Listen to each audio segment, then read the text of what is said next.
March 15th, 1977. The coffee was still steaming when Eleanor Whitman knocked on Harold Mitchell's trailer door the next morning, the ceramic mug sitting untouched on a wooden TV tray beside his worn recliner. The sight would haunt her for decades. That simple detail that made no sense in a world where people didn't just evaporate into thin air, leaving behind the small rituals of their daily existence like abandoned prayers. Millfield, Vermont had always been the kind of place where disappearances didn't happen. Population 847, nestled in a valley where everyone knew everyone's business, where the loudest sounds were usually the morning milk trucks rumbling down Route 108 and the evening whistle from the paper mill across the river. When people left Millfield, they packed suitcases and said goodbyes. They didn't vanish on snowy Tuesday nights, leaving their dogs whimpering and their doors unlocked. Mrs. Whitman had been Hal's landlord for 3 years, renting him the small aluminum trailer that sat behind her farmhouse like a silver afterthought. She'd grown accustomed to seeing the warm yellow glow from his windows each evening, the reliable pattern of his television flickering blue against the thin curtains until exactly 10:30, when Hal would turn off the lights, and she knew he'd gone to bed. But Tuesday night, something felt different. The light stayed on past midnight, and by morning, an unsettling silence had settled over the little trailer like fresh snow. If you're drawn to stories where the most ordinary moments reveal the deepest mysteries, you'll want to follow along as we uncover what really happened in Millfield. Something tells me you'll have theories of your own before this is over. When Eleanor found the door unlocked and called Hal's name into the empty space, the first thing that struck her wasn't what was missing. It was what remained. His work boots, caked with mud from the previous day's job repairing fence posts for the Henderson farm, sat exactly where he always left them by the door. His heavy winter coat hung on its designated hook, the pockets still heavy with the small tools he carried for odd jobs around town. Even his wallet lay open on the kitchen counter, containing $43 and his dog-eared veteran's identification card. But it was the dog that told the real story. Rusty, a greying German Shepherd mix who'd been Hal's constant companion since he'd moved to town, was found cowering under the kitchen table, trembling in a way Eleanor had never seen before. The animal refused to eat for 3 days afterward, spending hours staring at the trailer door as if waiting for his master to return from wherever impossible place he'd gone. Sheriff Robert Caldwell arrived within an hour of Eleanor's call, his boots crunching through the 6 inches of fresh snow that had fallen overnight. At 52, Caldwell had spent his entire career dealing with the predictable troubles of rural Vermont: domestic disputes, break-ins at summer cabins, the occasional drunk driver on the winding mountain roads. Missing persons were usually teenagers who'd run off to Boston or New York, turning up safe within a week with apologetic phone calls to worried parents. This felt different from the moment he stepped into Hal's trailer. The space was immaculately organized, almost military in its precision. Every item had its place, every surface was clean, and the small living area spoke of a man who lived with careful intention. Caldwell noted the way Hal's few books were arranged by height, how his sparse collection of dishes was stacked with geometric precision in the cabinet. This wasn't the home of someone who made impulsive decisions or wandered off into blizzards without purpose. The snowfall that had begun Tuesday evening complicated everything. By Wednesday morning, any footprints or tire tracks that might have told a story were buried under a blanket of white that stretched unbroken from the trailer to the tree line. The storm had continued through the night, and now the landscape looked as innocent and pristine as a Christmas card, offering no clues about what had happened to Harold Mitchell or where he might have gone. To understand Harold Mitchell's disappearance, you had to understand the man himself, though that proved more difficult than anyone in Millfield had realized. For 3 years, Hal had been part of the town's landscape, as familiar and unremarkable as the weathered barn boards or the hand-painted signs advertising fresh eggs and maple syrup. He was the quiet man who showed up when you needed fence posts straightened or gutters cleaned, who worked steadily without complaint, and who always insisted on being paid in cash from a worn envelope he kept in his shirt pocket. People remembered him as polite but distant, the kind of neighbor who'd nod hello when you passed him on the street, but rarely initiated conversation. At 41, he had the weathered hands of someone who'd spent his life working outdoors, and a way of moving that suggested old injuries that had healed crooked. His dark hair was already showing grey at the temples, and he had a habit of rubbing his left shoulder when he thought no one was looking, a gesture that spoke of pain he never mentioned. Martha Henderson, whose husband had employed Hal for various farm repairs over the past 2 years, remembered him as exceptionally reliable but oddly formal. He always called us Mr. and Mrs. Henderson even after we told him to use our first names, she would tell investigators later, and he had this way of standing when he talked to you, very straight, like he was at attention. We figured it was just how he was raised, you know? Old-fashioned manners. The children of Millfield knew a different side of Harold Mitchell. Despite his reputation for keeping to himself, Hal had an unusual gift with the local kids. When 8-year-old Sarah Coleman's bicycle chain broke in front of his trailer, he'd not only fixed it, but taught her how to do basic maintenance herself, patiently explaining each step while she sat cross-legged in the grass, completely absorbed. Tommy Garcia, whose family ran the general store, still talked about the afternoon Hal had spent teaching him to whittle, transforming a piece of scrap wood into a perfect miniature horse with nothing but a pocket knife and infinite patience. He was different with kids, Eleanor Whitman would reflect years later. More relaxed, I guess, like he forgot to be so careful around them. They weren't afraid of him the way some of the adults were. Children have good instincts about people, and they sensed something in Hal that the rest of us missed. What the adults sensed, though they rarely spoke about it directly, was a kind of controlled tension in Harold Mitchell, as if he carried some weight that required constant vigilance to bear. Dr. Patricia Walsh, who ran the small medical clinic in town, had treated Hal twice for minor injuries, a deep cut from a saw blade and a burn from a welding accident.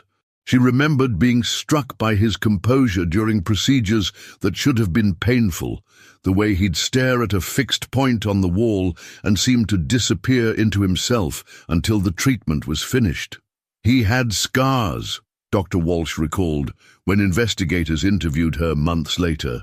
Old ones, surgical scars that looked military to me, and he had this way of answering questions about his medical history. Very precise, very minimal, like he'd been trained to give just enough information and nothing more. I asked him once if he'd been in the service, and he said yes, but when I asked which branch, he just said Army and changed the subject. The regulars at Murphy's Tavern, Millfield's only bar, had their own theories about Harold Mitchell. He'd come in maybe once a month, always alone, always ordering the same thing. A beer and a shot of whiskey, which he'd nurse for exactly 1 hour before leaving a generous tip and walking home. He never joined conversations, but he listened with the intensity of someone gathering intelligence. More than once, other patrons noticed how Hal positioned himself with his back to the wall and a clear view of both the front door and the rear exit. You could tell he'd seen things, said Frank Murphy, the tavern's owner, the way he'd go completely still when a car backfired outside, or how he'd track movement in his peripheral vision without turning his head. We get a few vets in here, guys who came back from Vietnam different than when they left. But Hal was older, probably Korea era, and there was something about him that seemed, I don't know, more serious than the others. Like whatever he'd done over there, it was the kind of thing that follows you home. What none of them knew was that Harold Mitchell had been following a routine designed by necessity rather than preference. The careful positioning, the measured responses, the maintained distance from others. These weren't quirks of personality, but habits of survival, patterns developed by someone who understood that the past could reach across decades to reclaim what it believed it owned. The search for Harold Mitchell began at dawn on March 17th, 48 hours after Eleanor Whitman had discovered his empty trailer. Sheriff Caldwell organized the effort with the methodical precision of someone who'd coordinated dozens of similar operations over his career. Though something about this particular disappearance nagged at him in ways he couldn't articulate. The snow had stopped falling, but the temperature had dropped to 12 degrees overnight, creating a crystalline landscape that sparkled deceptively in the early morning sun. By 8 a.m., nearly 60 volunteers had gathered in the parking lot of Millfield Elementary School, their breath forming small clouds in the frigid air as Caldwell divided them into search teams.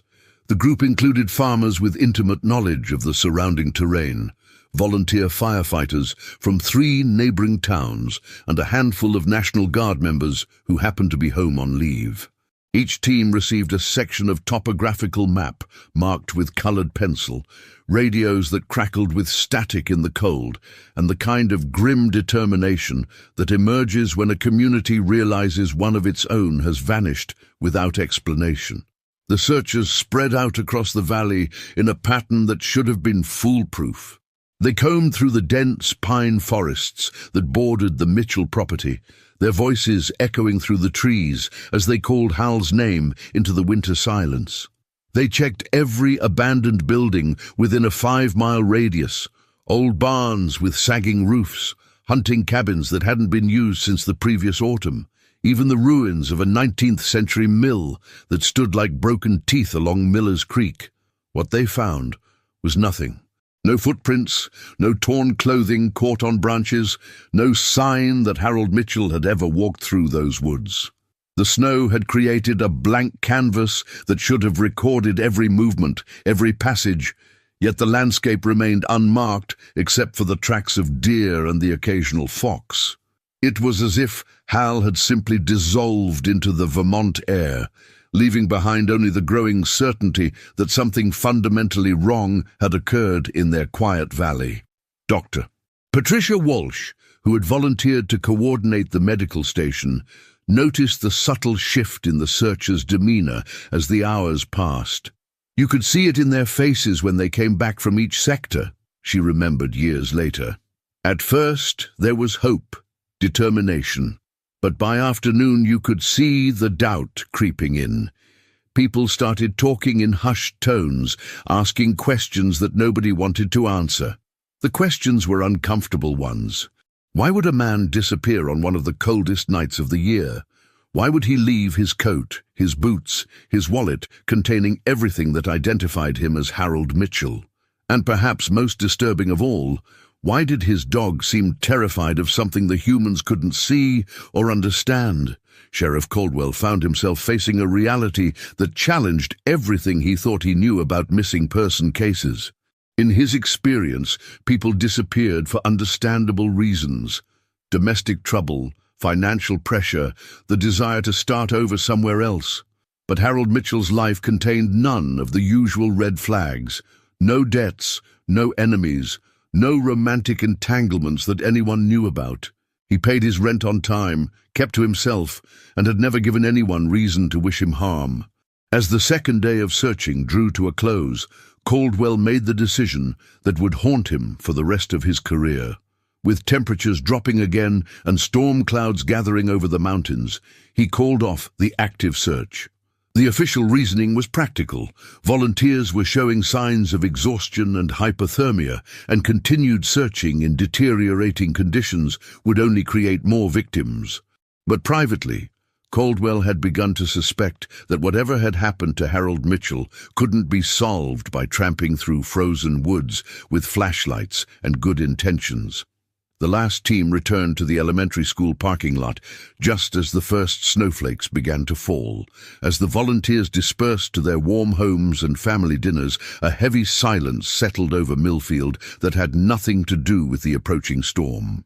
Harold Mitchell had been missing for 3 days, and despite the most thorough search in the county's history, they were no closer to finding him than they'd been when Eleanor Whitman first noticed his empty trailer. 3 weeks after the search teams had abandoned their efforts, Eleanor Whitman stood in Harold Mitchell's trailer with a mop bucket and the grim determination of someone trying to restore order to chaos. The state police had released the scene after finding no evidence of foul play, and as his landlord, the responsibility of cleaning and preparing the space for a new tenant had fallen to her. It was a task she approached with reluctance, feeling like an intruder in the carefully organized life that Hal had built within those aluminum walls. The trailer still held the faint scent of his presence, Old Spice aftershave, mixed with the lingering aroma of coffee and the leather oil he'd used to maintain his work boots. Eleanor had postponed this moment for as long as possible, but practical necessity finally forced her hand.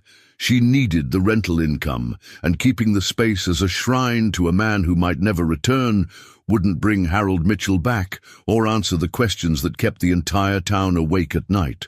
She began methodically, packing Hal's few possessions into cardboard boxes that she intended to store in her barn indefinitely.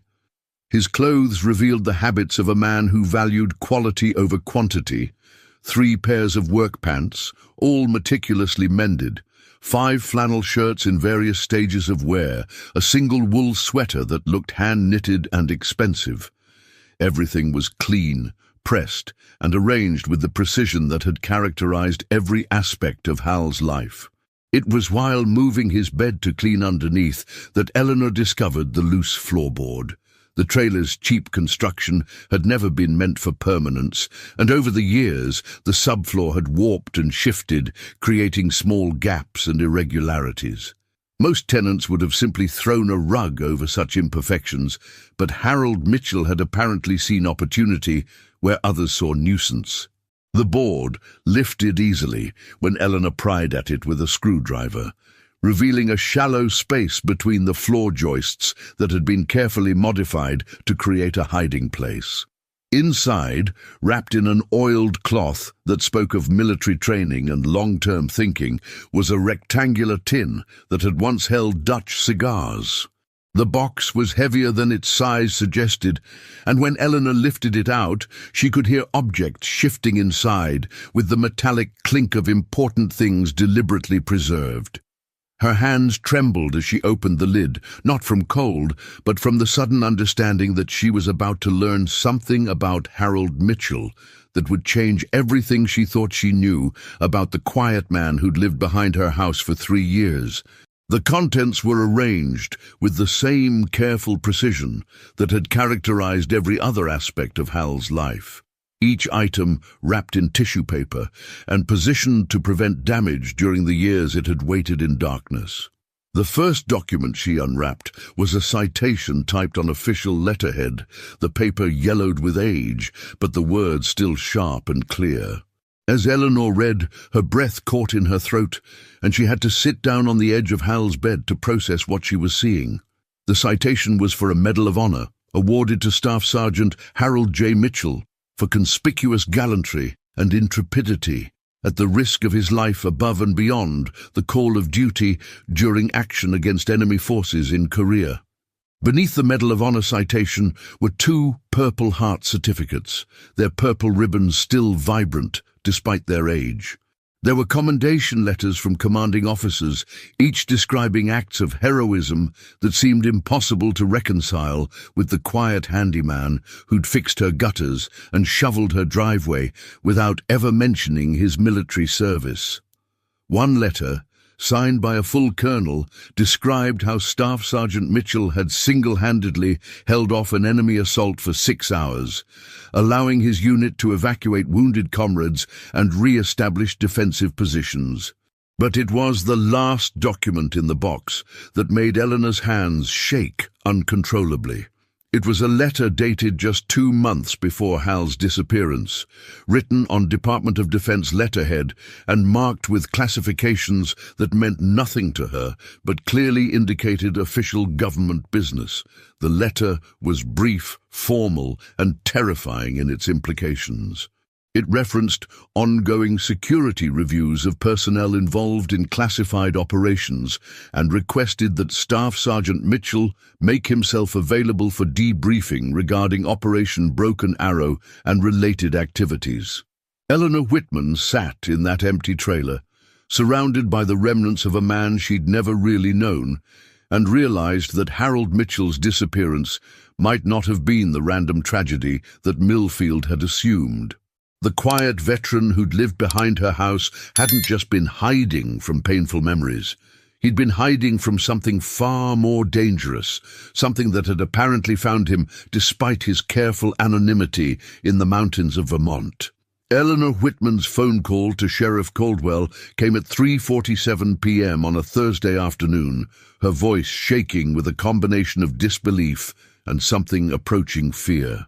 She'd spent 2 hours sitting alone in Harold Mitchell's trailer, staring at the contents of that cigar box, trying to reconcile the man she'd known with the hero described in documents that read like fiction.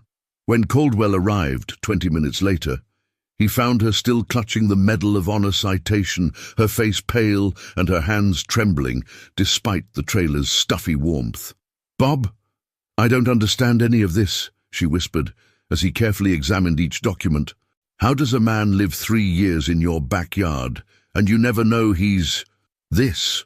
She gestured helplessly at the military commendations spread across Hal's small kitchen table, each one a window into a life of service and sacrifice that seemed impossible to reconcile with the quiet handyman who'd asked for payment in cash and avoided eye contact during conversations.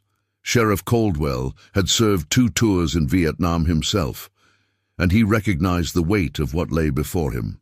The Medal of Honor wasn't something the military handed out lightly. It was reserved for acts of heroism so extraordinary that they defied normal human understanding. Only a few thousand had been awarded since the medal's creation, and each recipient became part of an elite brotherhood that transcended rank, branch of service, or era of conflict. That Harold Mitchell had possessed such an honor while living in anonymity felt like a violation of everything Caldwell thought he understood about both heroism and human nature. The Purple Hearts told their own story of sacrifice. The first had been awarded after Mitchell sustained shrapnel wounds during the defense of Hill 180, according to the accompanying documentation. The second came 3 months later when he'd been shot twice while leading a rescue mission to extract Marines trapped behind enemy lines. The medical reports, written in the precise language of military physicians, described injuries that should have ended his combat service permanently. Instead, Staff Sergeant Mitchell had requested to return to active duty as soon as he could walk. But it was the classified commendations that transformed Caldwell's understanding of why Harold Mitchell might have disappeared. These documents, bearing classification stamps that indicated levels of secrecy far beyond anything a small-town sheriff normally encountered, described operations with code names like Broken Arrow and Silent Thunder. The details were heavily redacted, black bars covering most of the text, but what remained suggested that Mitchell had been involved in missions that went far beyond conventional warfare. One partially visible paragraph described how Staff Sergeant Mitchell had successfully infiltrated enemy positions to retrieve sensitive materials vital to ongoing intelligence operations. Another mentioned his role in the elimination of high-value targets behind enemy lines. The language was clinical, bureaucratic, but it painted a picture of a man who'd been more than just a soldier. He'd been an operative, someone trained for missions that existed in the shadows between official military action and covert intelligence work. The most disturbing document was a psychological evaluation dated 6 months before Mitchell's discharge. The evaluating psychiatrist noted subject exhibits exceptional compartmentalization abilities and demonstrates remarkable capacity for operational security, even in clinical settings. The report went on to describe Mitchell as psychologically suited for long-term deep cover assignments, but warned that extended isolation may result in difficulty reintegrating with civilian populations. As Caldwell read these assessments, a chill ran down his spine that had nothing to do with the March weather outside.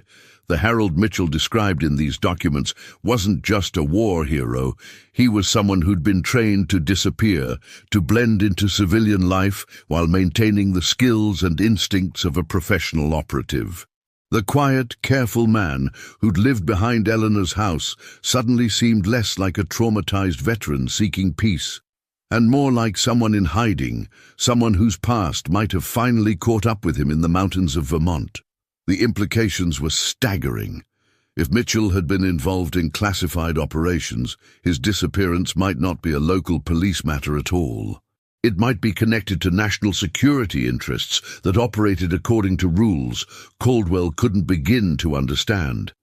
The possibility that Harold Mitchell had been taken, rather than simply vanished, transformed the entire investigation from a missing person case into something far more complex and dangerous.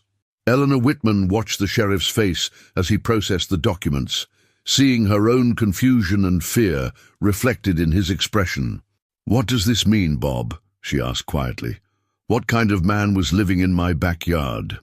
The revelation of Harold Mitchell's true identity spread through Millfield like ripples across still water, each wave carrying a different emotional payload that left the small community fundamentally changed. Sheriff Caldwell had hoped to keep the discovery confidential, while he determined the proper authorities to contact. But in a town where secrets lasted about as long as morning frost, the news of Hal's Medal of Honor was common knowledge within 48 hours. The first reaction was disbelief. At Murphy's Tavern, where Hal had nursed his monthly beer and whiskey in solitary silence, the regulars struggled to reconcile the quiet man they'd known with the war hero described in those military documents. Frank Murphy found himself replaying every interaction, every brief conversation, searching for clues he'd missed.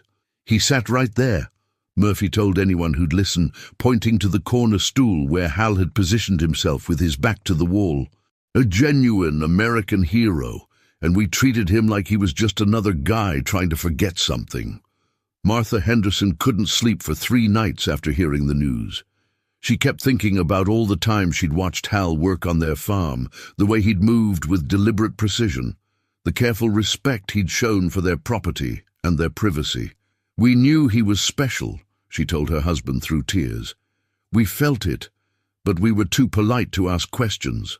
What if he needed help? What if he was waiting for someone to care enough to really see him?" The children of Millfield processed the revelation differently than the adults.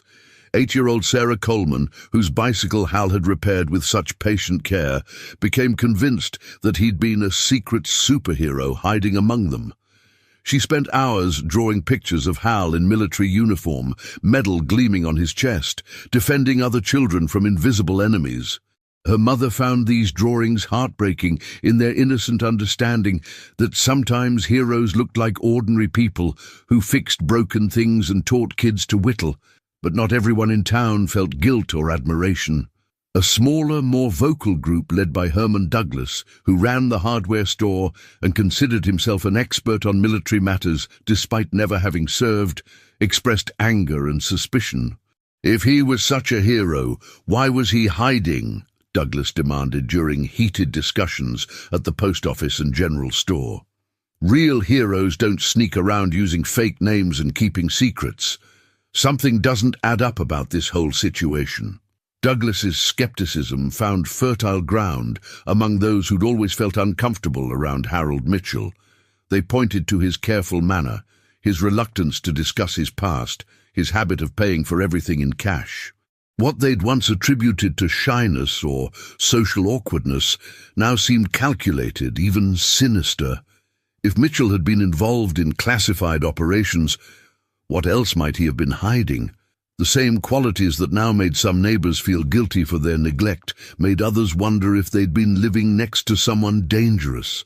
Dr. Patricia Walsh found herself caught between professional ethics and personal anguish. As the only person in town who'd seen Mitchell's scars and noted his military bearing, she felt a crushing responsibility for not recognizing the signs of a man carrying extraordinary burdens. "I should have known," she confided to her nurse.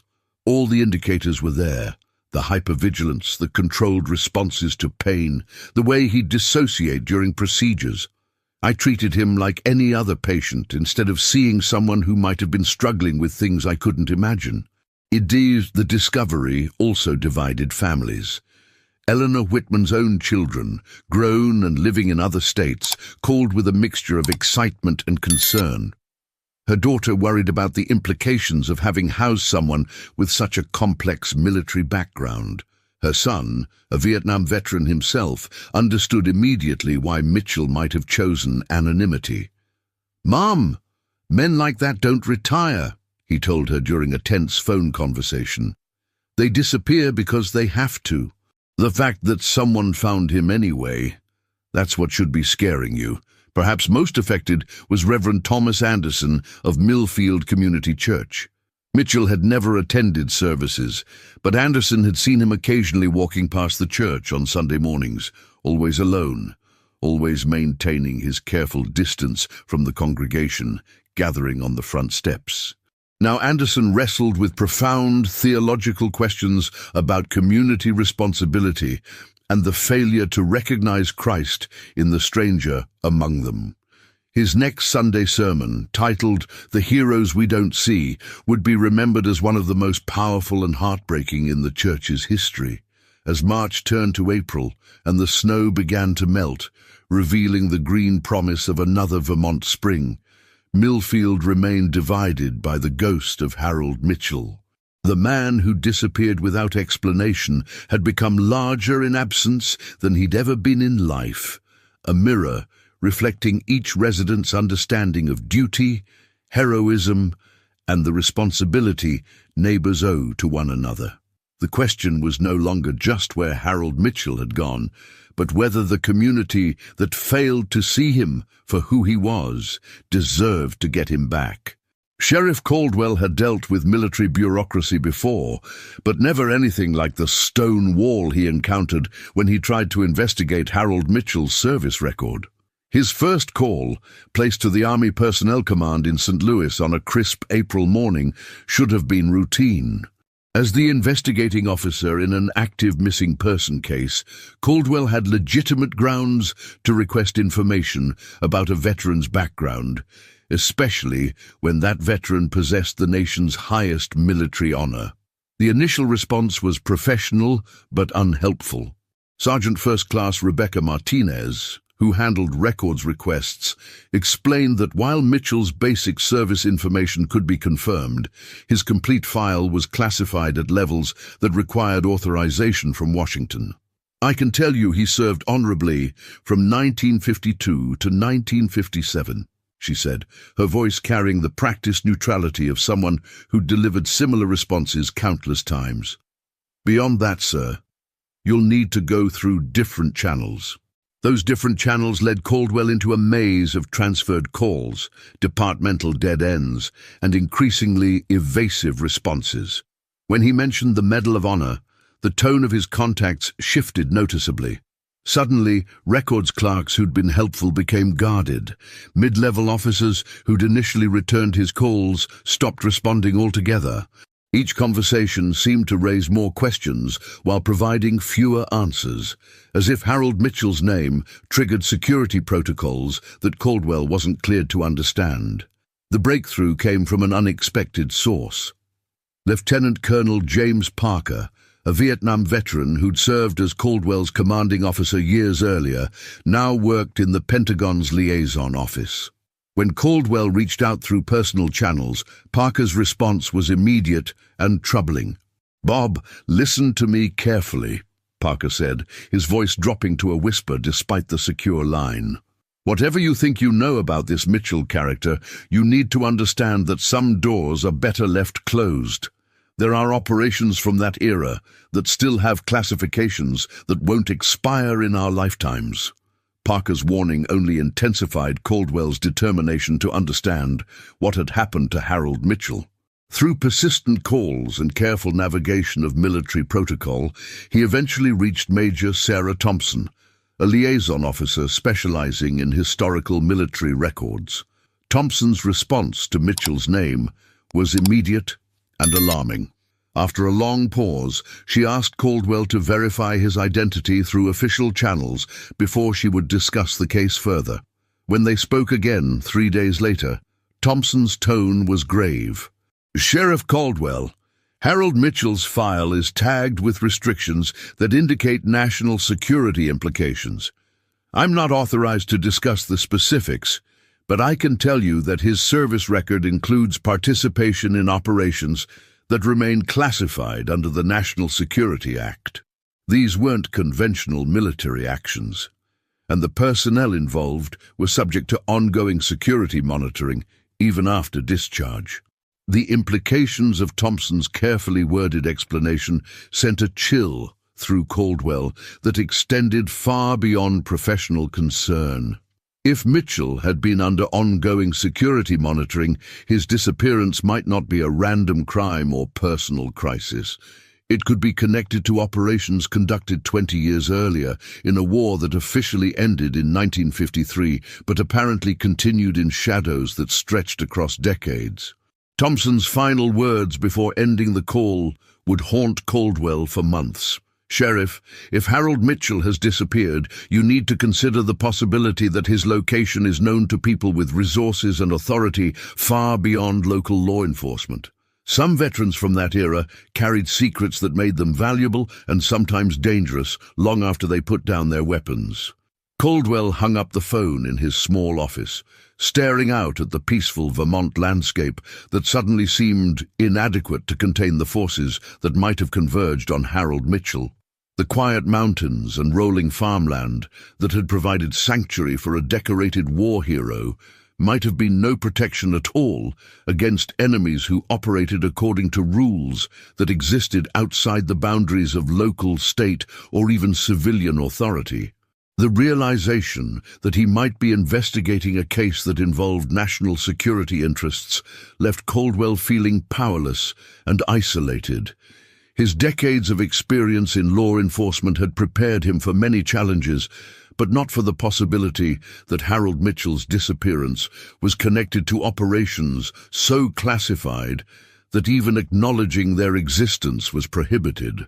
6 months after Harold Mitchell's disappearance, on a humid September evening when the first autumn leaves were beginning to turn, 16-year-old Danny Porter approached Sheriff Caldwell's patrol car with the nervous energy of someone carrying a secret that had grown too heavy to bear alone.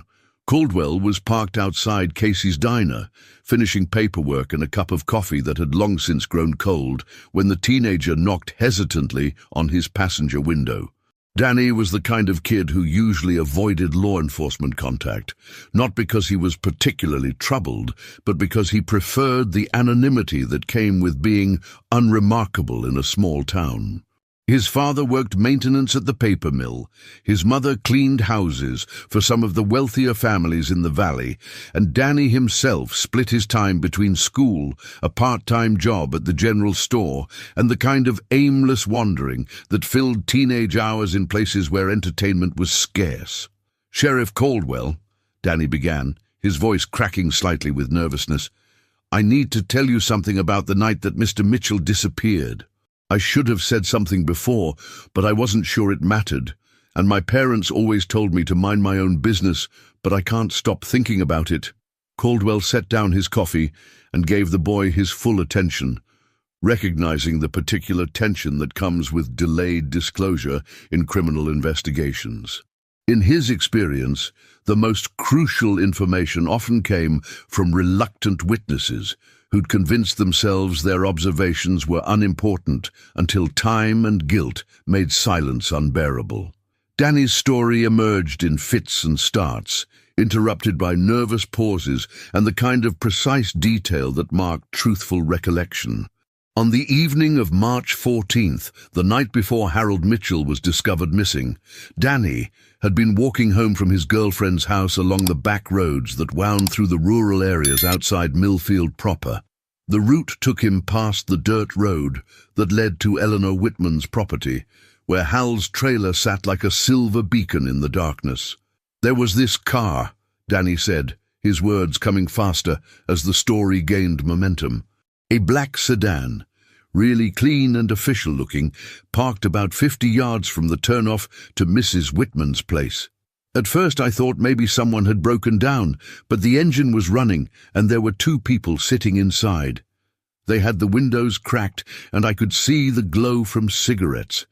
What had caught Danny's attention wasn't just the presence of strangers in an area where everyone knew everyone's vehicle, but the car itself.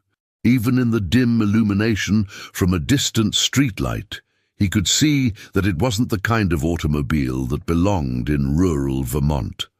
The sedan was pristine, expensive-looking, with license plates that reflected light differently than the standard Vermont green and white tags he was accustomed to seeing. "The plates were dark," Danny continued, his brow furrowed with the effort of precise recollection. "Almost black, with white letters and numbers. And there was something else, a small sticker or decal in the corner that caught the light. I've never seen plates like that before, not around here." Danny's description of government plates, the distinctive markings used on federal vehicles, meant nothing to him at 16, but it sent alarm bells through Caldwell's experienced mind. Government vehicles in rural Vermont were rare enough to be memorable, and their presence near Harold Mitchell's residence on the night before his disappearance suggested coordination rather than coincidence. The teenager went on to describe how he'd hidden behind a cluster of pine trees to observe the sedan, motivated by teenage curiosity rather than any sense of impending danger. He'd watched for nearly 20 minutes as the occupants remained motionless in their vehicle, occasionally communicating through what appeared to be radio equipment. The scene had the patient, professional quality of surveillance rather than casual observation. "Around 10:30, I saw lights come on in Mr. Mitchell's trailer," Danny recalled. "The people in the car seemed to notice too, because they started talking more, and one of them used what looked like binoculars. That's when I got scared and headed home. But Sheriff, when I walked past there the next morning on my way to school, the car was gone and there were tire tracks in the dirt where it had been parked." Caldwell felt his pulse quicken as the implications of Danny's testimony became clear. If federal agents had been conducting surveillance on Harold Mitchell, his disappearance might not be a crime at all. It might be an extraction, a carefully planned operation to remove someone whose continued presence in civilian life had become problematic for reasons that remained classified. The boy's final observation provided the most chilling detail of all. "Sheriff, the weird thing was how quiet everything was. Usually you can hear Mr. Mitchell's TV through his windows or his dog moving around, but that night, even with the lights on, it was completely silent, like the trailer was empty even before he disappeared." Danny Porter's revelation about the government sedan transformed Sheriff Caldwell's investigation from a missing person case into something that made him question his own authority and competence. Armed with this new information, Caldwell began making calls that would ultimately change the trajectory of his career in ways he couldn't have anticipated. His first contact was with the Vermont State Police, where Detective Lieutenant Michael O'Connor listened to the details with the kind of careful attention that suggested this wasn't the first time federal interest had complicated a local investigation. O'Connor's response was measured but revealing. "Bob, what you're describing sounds like a federal operation. If that's the case, there are protocols we're supposed to follow, but those protocols assume cooperation from agencies that don't always see local law enforcement as partners." He paused, and Caldwell could hear papers shuffling in the background. "I'm going to make some calls, but I want you to be prepared for the possibility that we're going to hit walls that are designed to be impenetrable. Those walls materialized faster than either man expected. Within 48 hours of O'Connor's inquiries, Caldwell received a visit from two men who identified themselves as Special Agents Morrison and Fletcher from the Federal Bureau of Investigation. They arrived at his office on a grey October morning, dressed in identical dark suits that seemed designed to announce their federal authority while revealing nothing about their personalities or intentions. Agent Morrison, the senior of the two, was polite but firm in his message. "Sheriff Caldwell, we understand you've been investigating the disappearance of Harold Mitchell. We're here to inform you that this matter has implications for ongoing federal investigations that we cannot discuss in detail. We're requesting that you suspend your local inquiry and transfer any evidence you've collected to federal custody." The word requesting carried the unmistakable weight of a command rather than a suggestion. When Caldwell asked for clarification about the nature of the federal interest in Harold Mitchell, Agent Fletcher provided a response that was both comprehensive and completely unhelpful. Mr. Mitchell's military service involved classified operations that remain sensitive for national security reasons. His current whereabouts are a matter of federal concern, and continued local investigation could compromise ongoing efforts to locate him. Caldwell found himself facing an impossible choice. He could comply with the federal request and abandon the investigation that had consumed his thoughts for 7 months, or he could continue pursuing leads that might endanger national security interests he wasn't cleared to understand. The professional part of him recognized the logic of deferring to agencies with greater resources and authority. The human part of him couldn't forget Eleanor Whitman's anguish or the way Harold Mitchell's dog still whimpered whenever it passed the empty trailer. The meeting ended with Caldwell agreeing to a compromise that satisfied no one. He would suspend active investigation while maintaining the case file as an open missing person matter. The federal agents would take custody of the military documents found in Mitchell's trailer, but Caldwell would retain copies of his investigative notes. It was a solution that preserved everyone's bureaucratic interests while doing nothing to answer the fundamental question of what had happened to Harold Mitchell. 2 weeks after the federal agent's visit, Caldwell received news that struck him as more than coincidental. He was being offered a promotion to a state-level position in the Vermont Department of Public Safety, a career advancement that would require him to relocate to Montpelier and leave Millfield behind. The timing of the offer, coming just as his investigation into Mitchell's disappearance had become federally sensitive, felt like a gentle but unmistakable message about the consequences of asking questions that made powerful people uncomfortable. Caldwell's replacement, Deputy Sheriff Lisa Chen, was a competent officer with experience in missing person cases, but she arrived in Millfield with explicit instructions to treat the Mitchell case as a low-priority matter. The official stance became that Harold Mitchell was a troubled veteran who'd wandered off during a psychological crisis and probably died from exposure in the Vermont wilderness. The fact that his body had never been found was attributed to the vast, unforgiving terrain that could easily conceal human remains for decades. But unofficial conversations in Murphy's Tavern and at the post office suggested that many residents of Millfield weren't satisfied with this explanation. The timing of Caldwell's transfer, the federal agent's visit, and the sudden lack of interest in finding a Medal of Honor recipient created a pattern that even small-town residents could recognize as orchestrated rather than coincidental.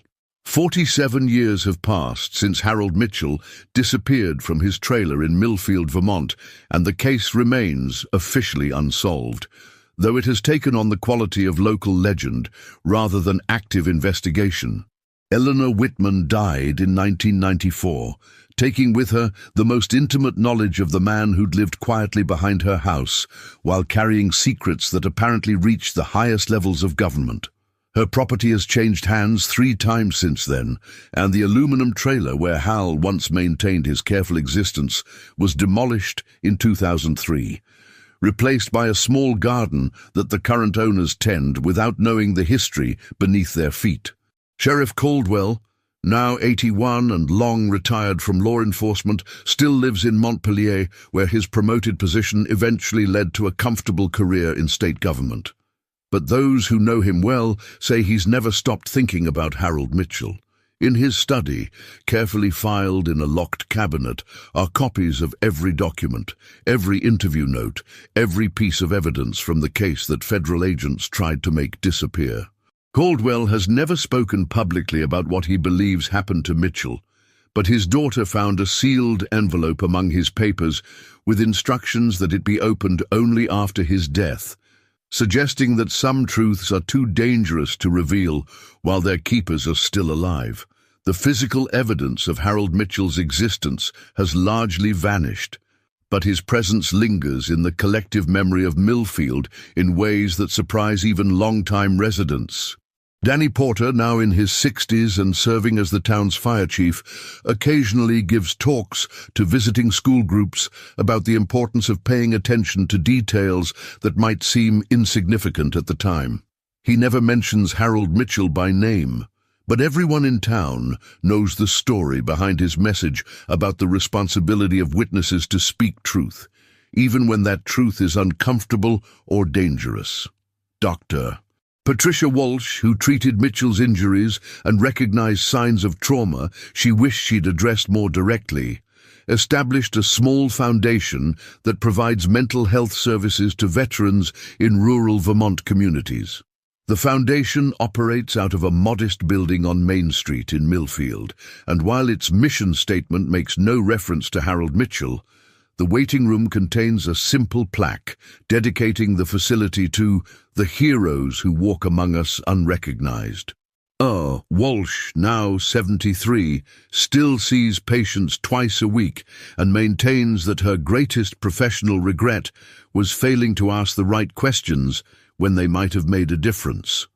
Recent developments have renewed interest in the case among true crime researchers and investigative journalists, though their efforts consistently encounter the same federal stonewalls that frustrated Sheriff Caldwell decades earlier.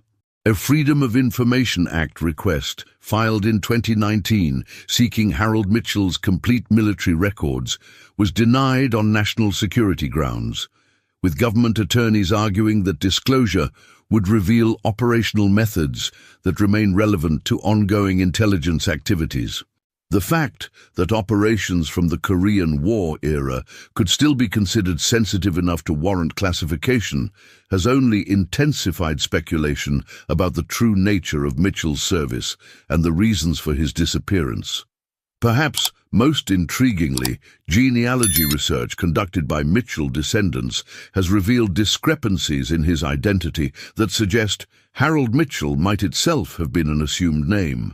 Birth records from the Ohio town where he claimed to have been born show no Harold Mitchell matching his description or birth date, while military enlistment records contain inconsistencies that genealogists describe as deliberately obscured, rather than accidentally incomplete.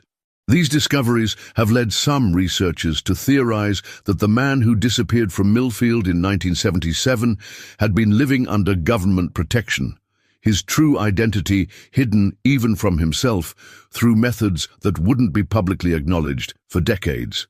The most compelling recent development came in 2023, when construction workers renovating the basement of an abandoned building in downtown Millfield discovered a cache of documents hidden behind a false wall. Among the papers, wrapped in the same type of oiled cloth that had preserved Mitchell's military records, were detailed surveillance reports covering the 6 months before his disappearance. The reports, written in the clinical language of professional intelligence operatives, documented Mitchell's daily routines with the precision of people preparing for an operation that required perfect timing and complete knowledge of their target's vulnerabilities. If you've been following Harold Mitchell's story and wondering what really happened in those Vermont mountains 4 decades ago, You're not alone. The questions that haunted Sheriff Caldwell continue to intrigue investigators and amateur sleuths who believe that some truths are too important to remain buried forever. Share your theories about what happened to Harold Mitchell, and remember that sometimes the most extraordinary heroes are the ones who disappear without explanation, leaving behind only questions and the haunting possibility that their silence protects secrets more dangerous than their words could ever be.